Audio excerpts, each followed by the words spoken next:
কাকরোলে যদি এমন একটা রেসিপি হয়ে যায় যে রেসিপিটি মাছ মাংসকে হার মানাবে, তো আমি সেই রেসিপিটি আজকে করব।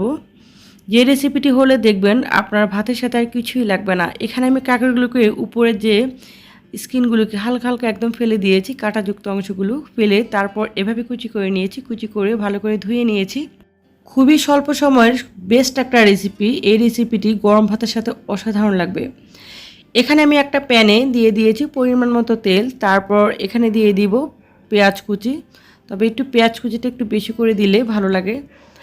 তো তারপর এখানে দিয়ে দিব কাঁচামরিচ, 4-5টা মতো কাঁচামরিচ মাঝখান থেকে ফালি করে দিয়েছি। এই পেঁয়াজটাকে বেশি ভাজা যাবে না, জাস্ট হালকা কয়েক সেকেন্ড ভেজে তারপর আমি যে কাঁকরোলগুলো নিয়েছি ওই কাঁকরোলগুলোকে দিয়ে দিব। তবে যারা কাঁকরোলের বিচিটা খেতে পছন্দ করেন না তারা কিন্তু যখন কাঁকরোলটা ধুয়ে নেবেন তখন কিন্তু বিচিগুলো একদম চলে যাবে, বিচিগুলো কিন্তু খুব একটা থাকবে না ভালো করে যদি ধুয়ে নেন। তারপর এখানে আমি দিয়ে দিয়েছি স্বাদ মতো লবণ। এই রেসিপিটির কালারটা যদি সুন্দর করতে চান তাহলে কিন্তু এখানে হলুদ বেশি দেওয়া যাবে না, হলুদটা কিন্তু আমি খুব সামান্য দিয়েছি, মানে হাফ টিস্পুনের মতো দিয়েছি। এখন এগুলোকে চুলাটাকে হাইটে রেখে একটু ভেজে নিব, জাস্ট 1 থেকে 1.5 মিনিটের মতো। এতে করে পানিটা শুকিয়ে যাবে। একদম ফার্স্টে চুলাটাকে হাইটে রেখে তারপর মিডিয়ামে করতে হবে, মিডিয়ামে রেখে তারপর এটাকে ভেজে নিতে হবে। তো সিসিঙ্গাটা কিন্তু অনেকটা হয়ে এসেছে, এটা প্রায় 90% সিদ্ধ হয়ে গিয়েছে। এখন আমি কি করব, দুটো হাঁসের ডিম নিব। হাঁসের ডিমগুলোকে একটা বাটিতে ভেঙে নিব। অনেক সময় দেখা যায় কিন্তু বাজার থেকে আনার পরে ডিমগুলো কিন্তু নষ্ট থাকে, একবারে সরাসরি দিয়ে দিবেন না।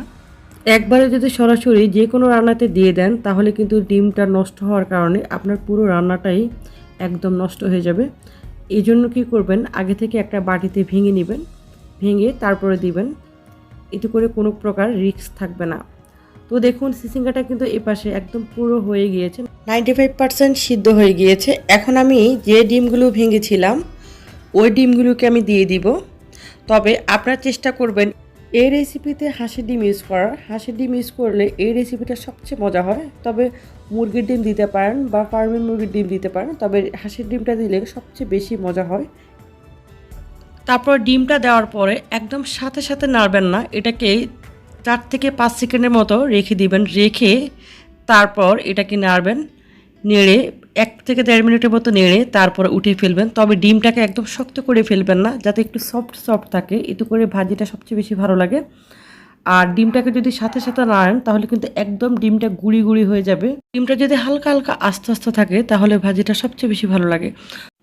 তো দেখুন আমার রান্নাটা শেষ, এটা কালারটা কিন্তু সামনে থেকে অনেক সুন্দর হয়েছে। আমি যে টিপসগুলো অ্যাপ্লাই করে রান্না করেছি এই টিপসগুলো যদি অ্যাপ্লাই করে রান্না করেন আপনার এই রান্নাটি হবে বেস্ট। সিম্পলের মধ্যে একদম বেস্ট একটা রান্না, গরম ভাতের সাথে যে এত টেস্টি হয় জাস্ট একবার ট্রাই করে দেখুন তাহলেই বুঝতে পারবেন।